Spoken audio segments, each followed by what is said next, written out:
एक बार एक आदमी को अपने गार्डन में टहलते हुए किसी टहनी से लटकता हुआ एक तितली का कोकून दिखाई पड़ा। अब हर रोज़ वो आदमी उसे देखने लगा और एक दिन उसने नोटिस किया कि उस कोकून में एक छोटा सा छेद बन गया है। उस दिन वो वहीं बैठ गया और घंटों उसे देखता रहा। उसने देखा कि तितली उस खोल से बाहर निकलने की बहुत कोशिश कर रही है। बहुत देर तक प्रयास करने के बाद भी वो उस छेद से नहीं निकल पाई और फिर वो बिल्कुल शांत हो गई, मानो उसने हार मान ली हो। इसलिए उस आदमी ने निश्चय किया कि वो उस तितली की मदद करेगा। उसने एक कैंची उठाई और कोकून की ओपनिंग को इतना बड़ा कर दिया कि वो तितली आसानी से बाहर निकल सके। और यही हुआ।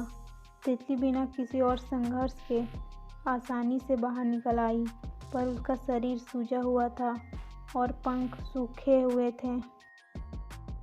वो आदमी तितली को ये सोचकर देखता रहा कि वो किसी भी वक्त अपने पंख फैलाकर उड़ने लगेगी, पर ऐसा कुछ भी नहीं हुआ। इसके उलट बेचारी तितली कभी उड़ ही नहीं पाई और उसे अपनी बाकी की जिंदगी इधर उधर घिसटते हुए बितानी पड़ी।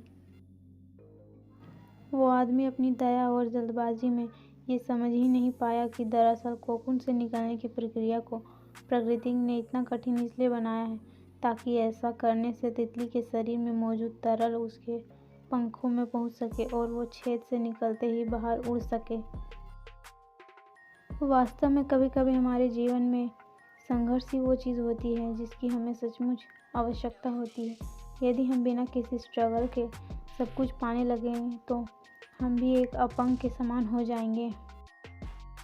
बिना परिश्रम और संघर्ष के हम कभी उतने मजबूत नहीं बन सकते जितना हमारी क्षमता है। इसलिए जीवन में आने वाले कठिन पलों को सकारात्मक दृष्टि से देखिए। वो आपको कुछ ऐसा सिखा जाएंगे जो आपकी ज़िंदगी की उड़ान को पॉसिबल बना पाएंगे।